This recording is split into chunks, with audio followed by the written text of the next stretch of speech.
질서의 하나님, 또 거룩하신 하나님입니다. 하나님께서는 18장과 19장에서 여러 가지 상황 속에서 율법을 아주 조목조목 엄하게 명령하셨습니다. 그 후에 그 거룩과 질서에 위배되는 죄를 저질렀을 때 어떻게 처벌하는지의 내용이 나오는 곳이 바로 오늘 20장입니다. 먼저 네 부류의 죄가 언급되는데, 첫 번째는 몰렉에게 자녀를 내어주는 죄, 두 번째는 귀신이나 죽은 혼령과 접신하는 마술 행위, 세 번째는 부모를 저주하는 행위, 네 번째는 간음과 근친 상간 및 각종 성범죄에 대해서 말씀하고 계십니다. 이 범죄에 따른 5가지 처벌이 또 나오는데, 첫 번째는 백성들에게서 끊김을 당하는 벌입니다. 두 번째는 돌로 쳐서 죽이는 투석형입니다. 세 번째는 불로 살라 죽이는 화형이 있고, 네 번째는 자손을 보지 못하고 죽는 무자의 벌이 있습니다. 다섯 번째는 죄를 당하는 그런 벌들이 있습니다. 이 형벌들은요, 죄를 지으면 이거는 이거, 저거는 저거 이렇게 딱 자르는 것이 아니라 혼합되게 주어집니다. 이제 내용을 보면 알게 됩니다. 예를 들어서 몰렉에게 자녀를 주었을 때요, 하나님은 그 부모가 백성 중에서 끊어질 것이다 말씀만 한 게 아니라 또 돌로 쳐서 죽인다 이렇게 또 말했습니다. 또 신접한 자와 박수도 백성 중에서 끊어질 것이라고 말씀한 것뿐만이 아니라 마지막 절에 보니까 또 돌로 쳐서 죽이라 이렇게 또 말씀하고 있습니다. 근친상간의 경우에도 5가지의 죄가 이렇게 섞여서 분포되고 있다는 것을 우리는 알 수 있습니다. 그러면 하나님께서 왜 이렇게 단호하게 진노하시는지를 우리가 알아야 되겠습니다. 여러분 생각해 보십시오. 만약에 우리나라에 구제역이나 뭐 AI나 어떤 뭐 돼지 무슨 뭐 병 같은 게 돌면 어떻게 되죠? 그 병이 발발한 지역의 짐승들을 다 도살해 버립니다. 병에 걸리지 않았어도 다 도살해 버려. 왜 그렇습니까? 죽이지 않으면 그 전염병이 굉장히 속도가 빠르고 취사율이 높기 때문에 많은 것들에 걷잡을 수 없이 전염병이 퍼지기 때문이에요. 만약에 동물을 가진 주인이 기른 게 아까워서 어디다 몰래 감춰뒀다고 생각해 보십시오. 그러면 그 한 마리 때문에 걷잡을 수 없이 전염병이 전국적으로 퍼지게 됩니다. 그러면 결과적으로 더 많은 손해를 끼치게 되는 거예요. 마찬가지로 죄도 똑같습니다. 죄는 뿌리가 아무리 작고 눈에 띄지 않는다 그래도 전염성이 구제역하고 비교할 때가 아니에요. 그래서 신앙은요, 복음은 그렇게 전도를 해도 맥히지 않는데, 죄는요 얼마나 빠르게 전파율이 센지 몰라. 그래서 하나님께서 많은 택하신 자들을 살리기 위해서 적은 죄의 뿌리라도 없애버리는 거예요. 그러니까 쉽게 말하면 우리가 전염병 때문에 도살하는 것과 똑같다는 거예요. 하나님께서는 많은 택하신 백성을 살리기 위해서, 그러니까 결국은 택하신 백성을 살리기 위해서 그 적은 것, 우리가 생각하기에 죽일 필요까지 있느냐 하는 생각하는 것까지라도 하나님께서 죽인다는 겁니다. 그러면 죽어야만 하는 죄가 뭔지 한번 우리가 보도록 하겠습니다. 1절에서 5절을 읽겠습니다. 시작. 여호와께서 모세에게 말씀하여 이르시되 너는 이스라엘 자손에게 또 이르라. 그가 이스라엘 자손이든지 이스라엘에 거류하는 거류민이든지 그의 자식을 몰락에게 주면 죽이되 그 지방 사람들을 돌로 칠 것이요 나도 그 사람에게 진노하여 그를 그의 백성 중에서 끊으리니 이는 그가 그의 자식을 몰렉에게 주어서 내 성소를 더럽히고 내 성호를 욕되게 하였음이라. 그가 그의 자식을 몰렉에게 주는 것을 그 지방 사람이 못 본 채 하고 그를 죽이지 아니하면 내가 그 사람과 그의 권속에게 진노하여 그와 그를 본받아 몰렉을 음란하게 섬기는 모든 사람을 그들의 백성 중에서 끊으리라. 몰렉, 성경에서 자주 나오는데 이 몰렉 그러면 우리가 무엇을 생각할 수 있냐면 가장 잔인하고 저속하고 역겨운 이방 종교의 대표다 이렇게 생각하면 되겠습니다. 이스라엘 백성들이 오랫동안 애굽에서 살면서 타민족의 우상들을 접하게 되었어요. 우리가 배웠듯이 10가지 재앙이 다 우상이라 그랬잖아요. 그러니까 그 사람들은 어떤 형상만 있으면 그것을 다 우상으로 섬겼어요. 이렇게 하다 보니까 이스라엘 백성들도 우상에 접하다 보니까 자기도 모르게 그 우상에 빠지게 되었습니다. 성경에서 몰렉에 대한 우상 숭배를 철저히 금했는데, 몰렉을 숭배하는 장소가 어디였냐면 예루살렘 남서쪽에 있는 흰나무 골짜기 도벳이라는 곳에서 그 숭배가 굉장히 셌다고 합니다. 몰렉 우상 숭배에 대해서는 제가 18장 할 때도 말씀드렸는데, 아브라함의 조카 롯이 소돔과 고모라에 살다가 도망쳐서 술 취한 상태로 자기 딸들과 성관계를 가져서 낳은 암몬의 후손들이에요. 그 후손들이 섬기던 그 우상이 바로 몰렉입니다. 그러니까 다시 말해서 이 몰렉 숭배는 뭐예요? 근친상간의 결과물이다, 이렇게 생각하면 되겠습니다. 이 몰렉은요, 인신제사를 드리던 페니키아 사람들의 종교가 암몬족 세계로 들어와서 그들에게도 성행하게 되었는데요. 어떻게 되냐면요, 이 몰렉 신상은요, 큰 몰렉 신상이 머리는 소고 몸은 인간이에요. 팔을 벌려서 서 있거나 앉아 있는 신상인데, 제사를 지낼 때는 어떻게 하냐면 그 신상이 속은 텅텅 비어, 청동으로 되어 있는데 속은 텅텅 비어 있어요. 큰 신상인데, 그러면 불을 마구 뗍니다. 그럼 신상이 달궈지잖아요. 제사를 지낼 때 이방신의 제사장이 아버지에게서 자기 자녀를 드린다 그랬잖아요. 그 바칠 자녀를 받아서 몰렉 신상이 팔을 벌리고 있는 데다 앉힙니다. 그러면요, 그래서 불에 태워서 죽는 그런 제사인데, 생각해 보시오. 어린아이가 몰렉에게 안기면 화상이 고통 중에서 굉장히 심하다고 하거든요. 애가 막 울부짖을 거 아니에요. 아프니까 막 악을 쓰고 울면 그 소리를 못 듣게 하려고 북을 막 쳐서, 더 크게 쳐서 그 소리를 흡수시켜 버리는 거예요. 그러니까 얼마나 잔인하고 무서운 겁니까? 야만적이고 잔인한 제사가 바로 몰렉 제사입니다.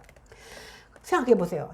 제정신이 아니고서는 어떤 부모가 자기 속으로 난 자식을 나 잘 되자고 몰렉에게 바치는 거예요.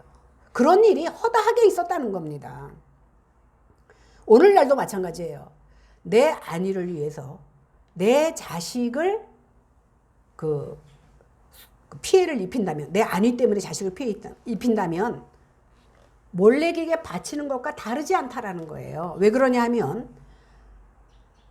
성경에서 자식은 기업이라고 그랬어요. 내 소유물이 아니라 하나님께서 기업으로 태의 열매로 주신 거기 때문에 내 마음대로 내 도구처럼 내가 하고 싶은 대로 사용해서는 안 된다는 겁니다. 그렇게 할 때 하나님께서 진노를 하신다라는 겁니다. 하나님은요, 자기 자식을 태워서 몰렉에게 바친 그 악한 자를 어떻게 합니까? 반드시 돌로 쳐서 죽이라고 명하셨습니다. 그뿐만이 아니라 이러한 가증한 죄를 짓는 것을 보고도 눈 감아버리는 것. 그 당시에 몰렉에게 제사를 드렸어요. 하나님의 뜻대로 하면 제사를 드리려고 자기 자식을 바친 부모만 죽이는 게 아니라 거기에 참여한 모든 자가 목격했잖아. 목격했음에도 불구하고 그것을 묵인해버리면 그들도 다 백성 중에서 끊어버리라고 말씀하는 겁니다. 고린도 교회에 보면요, 어떤 형제가 자기 아버지 아내, 그러니까 엄마죠. 그러니까 친엄마일 수도 있고 계모일 수도 있어요. 자기 그 엄마를 범하는 사건이 있습니다. 그런데 교회에서는 쉬쉬했어. 그것이 알려질까봐. 그랬을 때 사도 바울이 책망했던 사건을 우리는 알고 있습니다. 교회가요, 영적으로 깨어있지 못하게 되면 세속적으로 간음죄를 지었다든가 도적질을 했다든가 살인을 한다 그래도 밖으로 그 말이 나갈까봐 쉬쉬하기 때문에 목사님들이 어떠한 영적인 범죄를 저질렀을 때 교회 안에서 무마시키려고 하는 경우가 굉장히 많습니다. 물론 이것을 세상 법정으로 가져가서는 안 되지만, 이렇게 적은 죄의 뿌리를 그냥 놔두면 마치 누룩처럼 퍼져나간다는 사실입니다. 그렇게 되면요, 당장은 조용하게 넘어갈 수 있지만 결국은 교회가 부패가 되고 그거로 인해서 그 거룩이 깨질 수 있다는 사실을 우리는 기억해야 됩니다. 그래서 혹시 우리 교회 안에도 이러한 적은 죄의 뿌리가 있다면 우리는 그를 위해서 함께 도구하고 기도하면서 하나님 앞에 회개해야 될 줄로 압니다. 이처럼 음행이나 우상숭배는요, 하나님의 본래적인 창조 질서를 어지럽히는 것일 뿐만이 아니라 파괴하고 혼돈케 만드는 것이기 때문에 아주 철저하게 우리는 기도로서 막아야 되는 역할을 해야 될 줄로 믿습니다. 오늘날 성도라고 하면서도 돈을 숭배하고 자식들까지도 너는 돈이면 다야. 돈이면 인격이야. 그리고 명예를 중요하게 가리킨다면 그 사람이, 그 자녀가 세상에서는 인정받고 잘 될지는 모르지만 결과적으로 영적으로 영원한 지옥인 사망의 늪에 빠질 수밖에 없다라는 사실을 우리는 기억해야 될 줄로 압니다. 그래서 결국은 신자가 돈을 사랑하고 세상을 사랑하다 보면 믿음에서 떠나서 하나님과 원수되는 모습으로 살아갈 수밖에 없습니다. 지금 우리 역시도 그러한 모습으로 살고 있다면 빨리 돌이켜서 하나님을 위해서 살아가는 저희들이 되어야 될 줄로 믿습니다. 6절과 27절 이어서 같이 읽겠습니다. 시작. 접신한 자와 박수무당을 음란하게 따르는 자에게는 내가 진노하여 그를 그의 백성 중에서 끊으리라.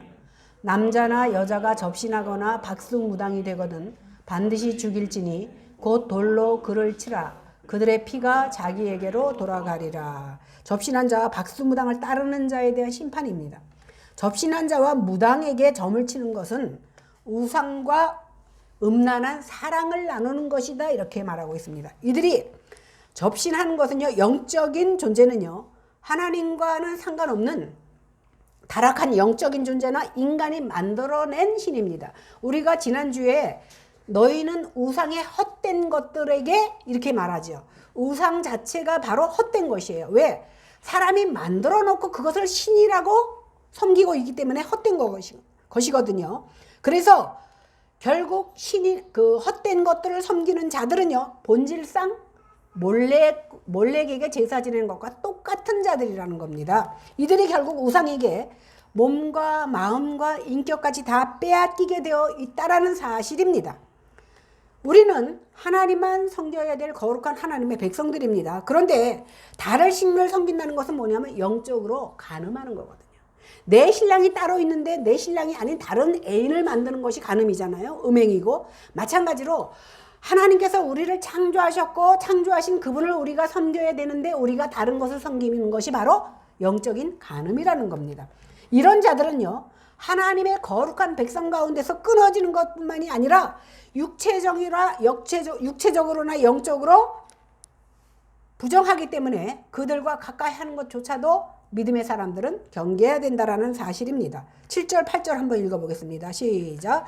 너희는 스스로 깨끗하게 하여 거룩할지어다. 나는 너희의 하나님 여호와이니라. 너희는 내 규례를 지켜 행하라. 나는 너희를 거룩하게 하는 여호와이니라. 이스라엘 백성들이 이러한 죄를 멀리하고 하나님 앞에 거룩하게 살아야 될 이유가 뭐냐면 하나님은요 결코 죄와 타협할 수 없는 거룩한 분이시기 때문입니다. 이스라엘 역시 성화의 주체이신 하나님으로 말미암아 그 내려진 그 규례를 가지고 살아야만이 그것에서 내가 보호를 받을 수가 있게 됩니다. 그래서 인간은요 오직 거룩하신 하나님의 은총 안에서만 죄악을 물리칠 수 있는 겁니다. 9절 한번 보겠습니다. 시작. 만일 누구든지 자기의 아버지나 어머니를 저주하는 자는 반드시 죽일지니 그가 자기의 어머니나 아버지를 저주하였은즉 그의 피가 자기에게로 돌아가리라. 우리 사실 다 죽어야 돼. 부모한테 물론 저주는 안 하겠지만 부모를 저주하는 자는 죽이라고 그랬거든요. 근데 여기에 저주에 해당하는 히브리의 뜻이 뭐냐면 무게를 경감시키다. 가볍게 여기다. 그러니까 저주라고 해서 우리가 막 뭐 부모에 대해서 나쁘게 욕하는 것뿐만이 아니라 부모를 업신여기고 멸시하고 가볍게 대하는 것도 죽이라고 성경은 말하고 있어요. 이 말씀만 보면요. 10계명 5계명에 내 부모를 공경하라. 사실 여기서 공경하라는 뜻은 무슨 뜻인 줄 아세요? 빚을 갚으라는 거예요. 우리는 부모에게 빚진 자야. 빚은 갚아도 되고 안 갚아도 되는 게 아니야. 내가 진 빚은 반드시 갚아야 돼. 세상에서는 어떻게 이자까지 쳐서 갚아야 돼. 그럼 이자는 간두고라도 원금은 갚아야 되잖아요. 그래서 이렇게 부모를 멸시하는 자는 우리가 볼 때에 제5계명을 말씀하시는구나 이렇게 생각할 수 있지만 물론 그 의미도 있지만 아까 보니까 몰렉을 섬기지 말라 이렇게 말했지요. 그 다음에 접신한 자를 추종하지 말라 이렇게 말했습니다. 이 말씀 다음에 부모를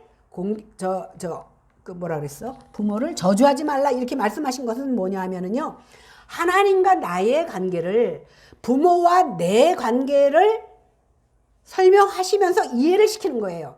하나님의 계명을 떠나서 이방 신을 섬기는 것과 하나님의 계명인 부모를 업신여기는 것과 똑같은 죄로 여긴다는 거예요. 다시 말해서 내가 몰렉신을 섬기는 것만 죄가 아니라 또 무당을 찾아가서 점치는 것만 죄가 아니라 내 부모를 거역하는 것도 몰렉신을 섬기는 거나 점을 치는 것과 똑같은 죄로 여긴다는 거예요. 그래서 하나님께서는 이어서 부모에 대해서 말씀하고 있는 겁니다.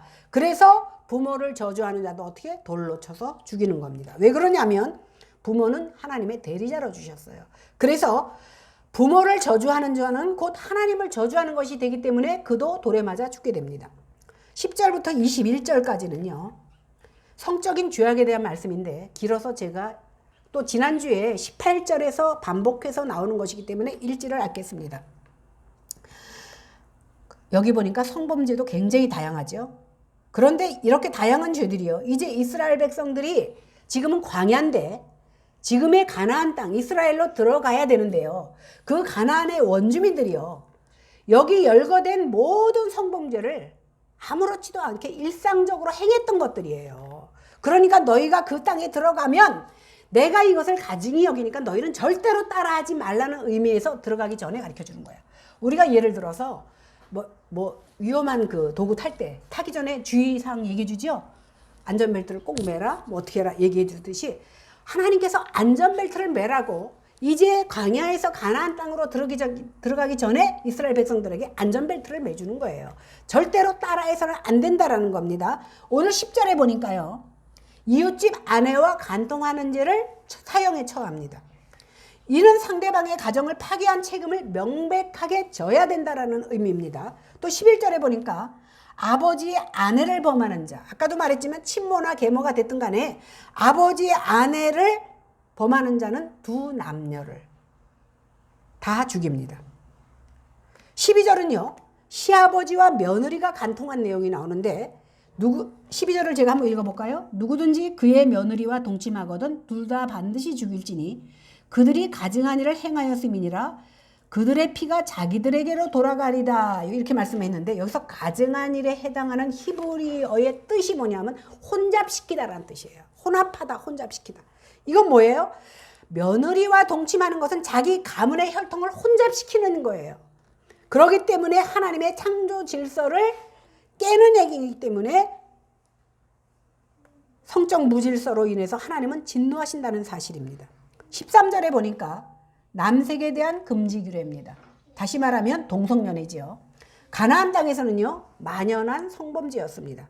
그런데요 일찍이요 소돔과 고모라 성에 내린 유황불의 심판이 왜 내렸습니까? 그들이 남색을 즐겼기 때문에 벌어진 거거든요. 다시 말해서 동성연애를 할 때 하나님께서 얼마나 가증하게 여기시는지 소돔과 고모라 성을 불로 태워 죽였습니다. 그럼에도 불구하고 이 범죄는요 지금까지도 수그러들지 않고 있어요. 지금 전 세계가 동성연애가 되면요 하나님께서는 반드시 이 지구를 멸망시킵니다. 이것은 왜 그러냐면 창조 질서에 어긋나는 것이기 때문에 동성연애한 사람도 둘 다 죽입니다. 14절에 보니까 아내와 장모를 동시에 취하는 자는 그 남자와 두 여자를 다 죽이라고 되어 있어요. 근데요 이 경우에는요 조금 강도가 높아져서 돌로 쳐서 죽이고 성경에 보니까 뭐라고 되어 있어요? 시체를 불로 태워서 죽이라고 했고 고대 유대 주석에 보니까 뭐라고 나오냐면 돌로 쳐서 죽인 다음에 그 시체를 불질러 버렸어요. 그러니까 강도가 더 세진 거예요. 이렇게 불로 태워 죽이면은요 매장할 필요가 없어요. 그뿐만이 아니라 그 시체로 인해서 죽은 그 시체에 가증한 것이 이 땅에 남아있지 않도록 소독하는 역할을 하는 거거든요. 그래서 땅이 오염될 것을 막았다라는 겁니다.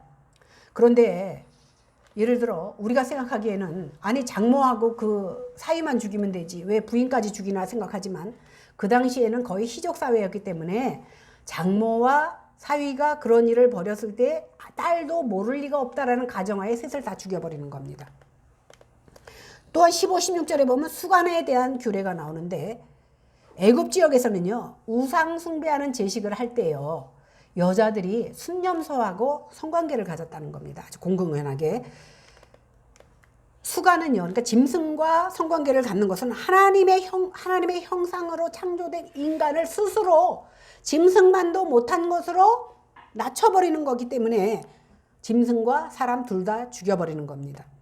이것을 통해서 비정상적인 성적인 관계와 불륜 범죄에 대해서 양쪽에 똑같이 책임을 묻는다는 사실을 우리는 알 수 있습니다. 17절에 보면 친동생이나 씨 다른 동생, 그러니까 배가 다르든 씨가 다르든 동생을 범하면 또 이것도 벌을 받고요. 그 다음에 18절에 보니까 생리하는 여자와 할 때도 끊어버린다고 그랬거든요. 그런데요, 우리가 18절에서 볼 때는 생리하는 여자와 관계를 하면 제사를 통해서 사죄함을 받고 다시 나올 수 있었어요. 그런데 그 경우에는 어떤 경우냐면 의도하지 않고 모르고 했을 경우에는 그렇게 됩니다. 그런데 오늘 20절에서는 의도적으로 생리하는 여자인 줄 분명히 알면서도 관계를 가지면 하나님에 대한 고의적인 불성신뢰에 해당되기 때문에 또 생명의 상징인 피를 더럽혔다는 죄 때문에 백성 중에서 끊어집니다. 그 다음에 19절에 보면요, 고모, 이모가 나옵니다. 근친상간이죠. 이렇게 고륙, 지친을 범하는 자는요, 그 죄를 자기가 감당해야 된다라고 합니다. 그 다음에 20절, 21절에 보면 숙모, 형수, 제수 나옵니다. 숙모는 뭐 사실 어떻게 보면 피를 나눈 사람은 아니잖아요. 형수나 제수도 나와 피를 나눈 사람은 아니지만 내 형제의 부인이나 내 동생의 부인이 되잖아요. 이럴 경우에는요, 자식이 없는 벌을 받습니다.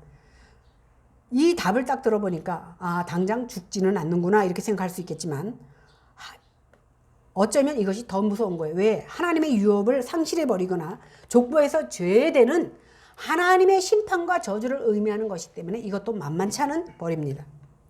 하나님은요, 이처럼요, 이웃 여자와의 간통은 물론이고 동성연애, 수간, 이런 모든 역겹고 가증한 것들에 대해서 모두 죄로 여기고 아주 통한히 여겼습니다. 그 중에서도 제일 먼저 말한 게 뭐예요? 이웃 여자를 범하는 것에 대해서 하나님께서 말씀하셨는데, 이것은 뭐냐면 하나님께서 그만큼 가정을 소중히 여시고 가정을 내신 그 기본적인 질서를 깨뜨렸기 때문에 최초로 가정을 깨뜨리는 죄악을 말씀하신 겁니다. 하나님이 남자와 여자를 창조하시고 둘이 한 몸을 이루어 가정을 이루게 하셨습니다. 이 창조의 원리는요, 예수 그리스도를 우리는 뭐라고 하죠? 신랑 되신 예수께서 다시 오실 때 하는 것으로 봐서 신랑은 예수고 우리는 신부입니다. 이 관계를 설명하기 위해서 아까 부모를 통해서 하나님을 배울 수 있듯이 오늘 내 남편을 통해서 신랑 되신 예수 그리스도에 대해서 깨닫게 하려는 그런 영적인 의미가 있습니다.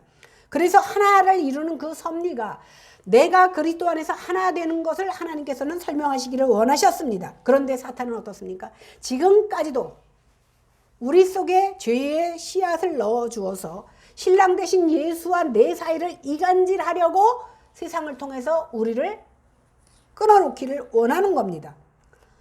때문에 하나님께서는요, 이러한 영적인 공격을 절대로 눈 감아 버리지 아니하시고 반드시 심판하신다는 사실입니다. 이처럼 창조의 섭리를 깨뜨리는 성이나 근친상간의 성이나 가정의 울타리를 벗어난 성, 이 모든 것은요, 생명과 무관한, 그러니까 육체의 쾌락을 쫓는 음란한 모든 것은요, 하나님께서 결코 눈 감지 않는다는 사실입니다. 우리는요, 하나님의 거룩한 백성입니다. 그래서 그 거룩을 오염시키는 것이 있다면 그것이 무엇이든지 어떠한 상황에 있든지 정말 하나님의 말씀으로 이겨나가서 하나님의 거룩과 존귀함을 지켜나갈 수 있는 저와 여러분이 되어야 될 줄로 믿습니다. 22절과 23절을 읽겠습니다. 시작. 너희는 나의 모든 규례와 법도를 지켜 행하라. 그리하여야 내가 너희를 인도하여 너희를 토하지 아니하리라. 너희는 내가 너희 앞에서 쫓아내는 족속의 풍속을 따르지 말라. 그들이 이 모든 일을 행함으로 내가 그들을 가증히 여기노라. 근데요, 하나님께서는 그 가나안 땅에 거주하는 7 족속을 하나하나 물리치게 하거든요. 이스라엘 백성들로 하여금. 하나님께서 직접 그들을 어떠한 방법, 전염병이나 무엇을 통해서도 죽일 수 있었어요. 그런데 하나님께서는요, 전쟁의 훈련도 겪지 않은 이스라엘 백성들을 통해서 그들을 하나하나 죽이게 합니다. 다시 말해서 가나안을 처벌하는데 이스라엘 사람들이 직접 막대기를 가지고 그들을 여기서는 막대기라는 것은 그 징계한다라는 표시예요. 이렇게 직접 그들을 통해서 죽이게 하는 이유가 있습니다. 여러분, 우리가 레위기 1장서부터 쭉 의식법을 배울 때에 제사 지낼 때 내가 아무리 조그만 죄를 지어도 하나님 보시기에는 큰 죄, 작은 죄가 아니라 그랬죠. 죄는 똑같이 죽어야 마땅한 죄예요. 내가 조그만 죄를 지었을 때 어떻게 합니까? 내 죄를 속하기 위해서 짐승을 끌어다가 대신 누가 잡아주는 것이 아니라 내가 짐승의 손에 안수하고 직접 죽입니다. 짐승이 죽을 때 가만히 나 죽여요 그러고 있습니까? 발버둥을 치고 큰 짐승을 죽일 때 얼마나 처참합니까? 이 처참함을 보면서 내 죄가 이렇게 죽어 마땅한 처참함이로구나라는 것을 깨닫게 하기 위해서 직접 짐승을 죽였던 것과 똑같아요. 이스라엘 백성들에게 가나안 족속을 일일이 쳐서 죽이게 하는 것은 뭐냐면 이스라엘 백성들이 전쟁도 해보지 않았지만 칼을 휘둘러서 그들이 죽어가는 모습을 보면서 이들이 하나님 앞에 범죄하고 이방신을 섬긴 것에 대한 진노가 얼마나 큰지를 직접 눈으로 보게 하신 거예요. 보게 하신 건 뭐예요? 그렇게 살지 말라는 거예요. 결국은 가나안 땅의 모든 백성들이 하나님 앞에 하나님이 진노하는 그 이방신들을 섬기고 하나님을 따르지 않은 것 때문에 그들을 그 땅이 토해낸다라고 말하고 있습니다. 토해내는 게 어떻게 나타났어요? 이스라엘 백성들이 칼로 치는 모습으로 나타난 겁니다. 그런데 그 하나님의 진노가 그들에게만 있습니까? 내가 그렇게 살면 나에게도 있을 거라는 걸 보여주는 거거든요. 그런데 이스라엘 백성들이 어떻게 했습니까? 하나님이 가증히 여기셔서 그들이 자기의 칼에 죽는 것을 보고도 야, 이 사람들을 다 죽일 필요가 뭐가 있어? 살려두면 내 종으로 쓰면 되는데. 그런 생각해. 그래서 하나님이 다 진멸하라는 명령을 어기고 종으로 삼고자 했고 또 그들의 풍속을 혼나는 줄 알면서도 따라해. 내가 이렇게 하면 안 되는 줄 알면서 따라하는 우리하고 뭐가 다르냐는 겁니다. 그래서 결국 이스라엘 백성들로 인해서 그 땅도 또 더러워집니다. 그러다 보니까 땅이 토해내서 어떻게 됩니까? 북이스라엘은 아수르에게, 남유다는 바벨론에게 망하게 됩니다. 결국 망했다. 우리는 역사적으로 이렇게 말하지만 하나님께서 진노하셔서 그들을 토해낸 거예요. 그 땅이 토해낸 겁니다. 그래서 그 땅에 살지 못하고 나가게 된 겁니다. 오늘 하나님께서는요, 오늘날 우리에게도 똑같은 경고를 우리에게 주셨습니다. 하나님을 믿고 세상 것을 다 버려야 되는데 우리도 어떻게 해요? 한 움큼 움켜쥐고 뒤에다 감추고 겉으로 거룩한 척하면서 사는 것이 바로 우리입니다. 우리는 악하고 음란한 세대에 살고 있지만 이 세대의 풍조를 따라 살면 안 돼요. 그럼 어떻게 살라는 겁니까? 하나님보다 돈을 더 사랑하고 쾌락을 사랑하고 세상의 풍조를 따라가면 내 영혼도 반드시 멸망할 겁니다. 우리는 모든 죄들이 하나님 앞에서 죽을 죄라는 것을 알고 죄를 미워하며 가증히 여겨야 돼요. 도리어 하나님의 선하시고 기뻐하시는 뜻을 따라 살아야 되는 겁니다. 이렇게 살기 위해서는 어떻게 해야 돼요? 우리 마음이 새롭게 변화를 받아야 됩니다. 우리가 말씀과 기도로 힘써서 은혜를 받고 하나님의 사랑과 하나님의 규율대로 살아가지 않으면 결국은 세상 풍조를 따를 수밖에 없고 세상 풍조를 따르다 보면 결국 거룩하고 구별된 삶을 살아갈 수가 없는 겁니다. 그것은 결국 내가 복받지 못한다는 겁니다. 24절로 27절을 보겠습니다. 시작. 내가 전에 너희에게 이르기를 내가 그 땅 곧 젖과 꿀이 흐르는 땅을 너희에게 주어 유업을 삼게 하리라 하였노라. 나는 너희를 만민 중에서 구별한 너희의 하나님 여호와이니라. 너희는 짐승이 정하고 부정함과 새가 정하고 부정함을 구별하고 내가 너희를 위하여 부정한 것으로 구별한 짐승이나 땅에 기는 것들을 너희로 몸을 더럽히지 말라.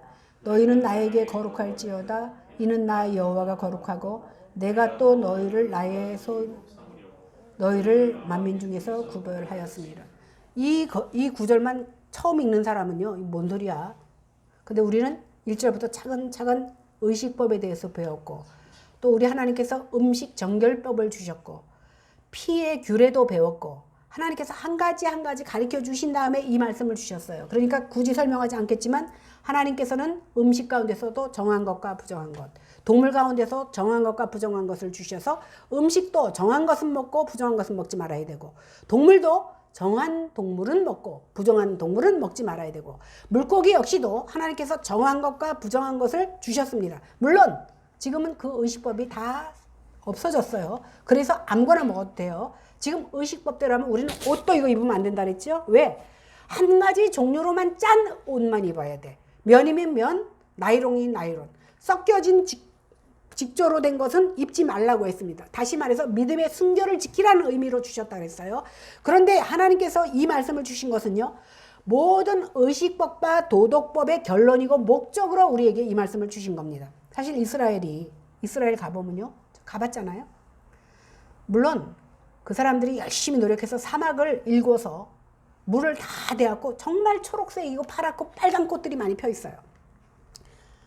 우리나라 강원도 땅만큼 좁은 땅입니다. 그런데 하나님께서 이 좁은 땅, 그리고 별로 그렇게 좋지도 않아. 왜? 뉴질랜드 같은 데 가보진 않지만 얼마나 좋습니까? 호주 같은 데 좋은 땅이 많이 있음에도 불구하고 하나님께서는 이 조그만 땅을 젖과 흐르는 땅이라고 말씀하셨어요. 이것보다 더 좋은 것이 세계 곳곳에서 많이 있음에도 불구하고 이 땅을 젖과 꿀이 흐르는 땅이라고 말한 이유가 있습니다. 왜 그러냐면 이 가나안 땅은 하나님께서 장차 성도들에게 기업으로 주실 천국을 모형으로 주신 땅이기 때문에 젖과 꿀이 흐르는 땅이다, 이렇게 말씀하신 겁니다.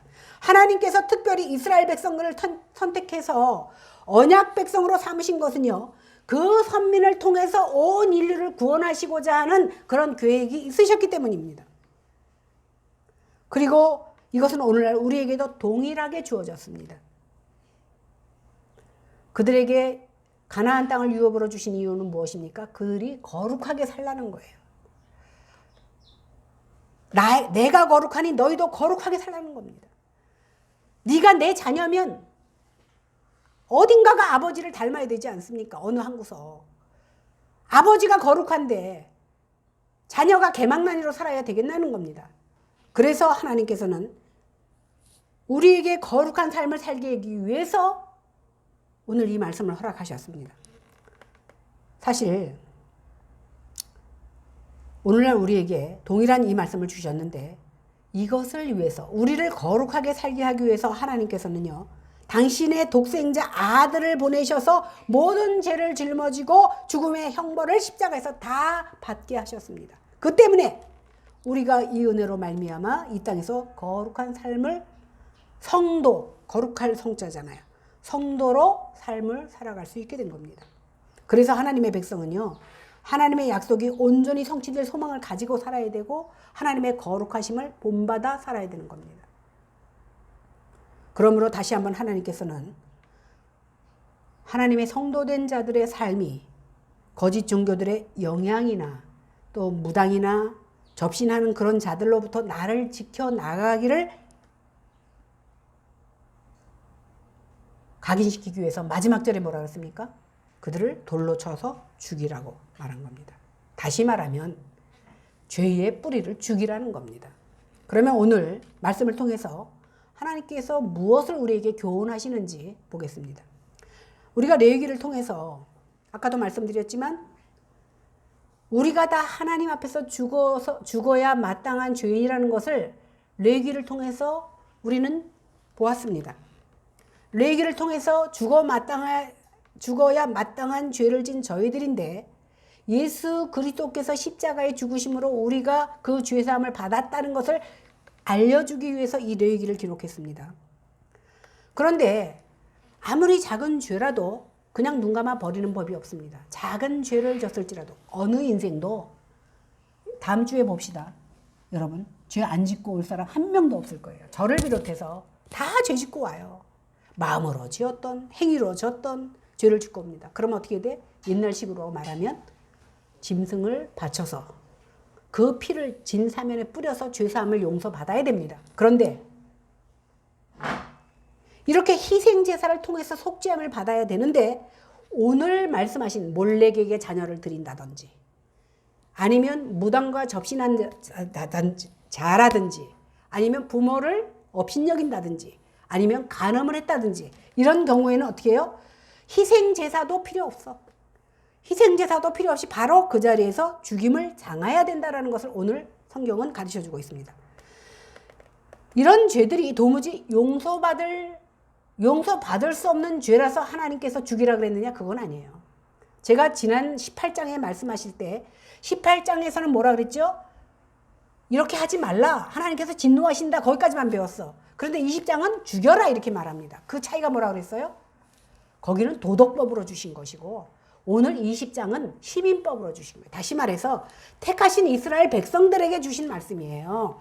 그러다 보니까 그 구약 교회의 특수성, 아까 말했지만 하나님께서 이스라엘을 하나님의 언약 백성으로 세우셨기 때문에 그들은 신정 정치를 받고 있거든요. 하나님께서 직접 통치하고 있기 때문에 너희가 이런 몰래에게 죄를 아들을 이런 죄는 속죄죄 드릴 필요 없이 바로 죽이라고 말한 겁니다. 그러니까 이것이요 우리한테는 직접 적용되지는 않아요. 지금 만약에 우리가 간음했다면 다 죽었어요. 마음으로 진 것도 간음이니까. 도적질 했으면 다 죽었어. 왜? 도적질 안 하고 삽니까? 이렇게 우리는 죽을 수밖에 없습니다. 이것을 통해서 하나님께서는 무엇을 가르쳐 주고냐 하면 하나님께서는 조그만 죄라도 허용하지 않는다는 것, 이 조그만 죄라도 지면 죄의 삭선 사망이라는 것을 우리에게 알려주시고자 하는 거거든요. 그래서 큰 죄를 범하고 큰 죄를 범한 자를 사형에 처함으로 아까 말했듯이 믿는 자들을 그 죽음에서 건져내시기 위해서 그들을 직접 죽이신 겁니다. 그 진노가 이렇게까지 크다라는 것을 하나님께서는 우리에게 알려주신 겁니다. 이렇게요.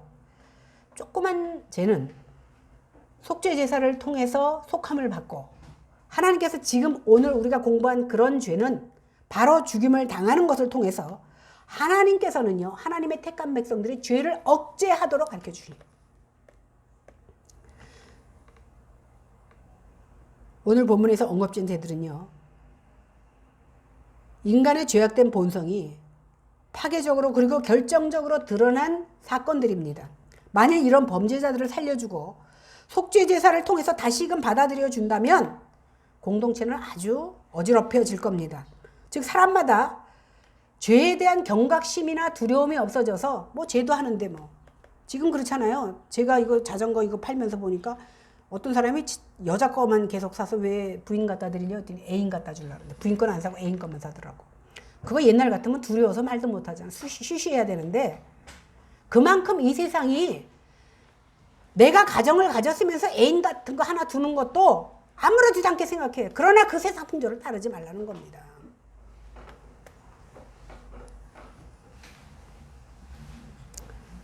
이 시민법은요.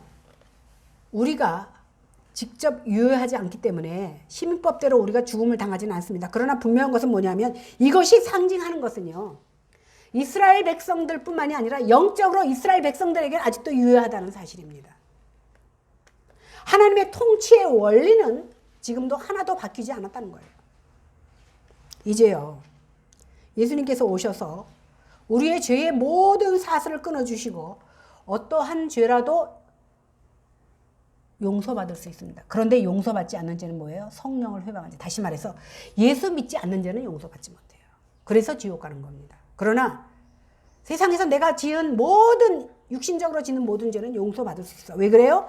예수님의 십자가는요. 어떤 죄라도 감당하지 못할 죄가 없어요. 그러나 그 예수를 믿지 않는 죄만큼은 하나님께서도 용서하지 않는 겁니다. 그럼에도 불구하고 우리가 알아야 될 것은 뭐냐면 이 사람이 살인을 저질렀어.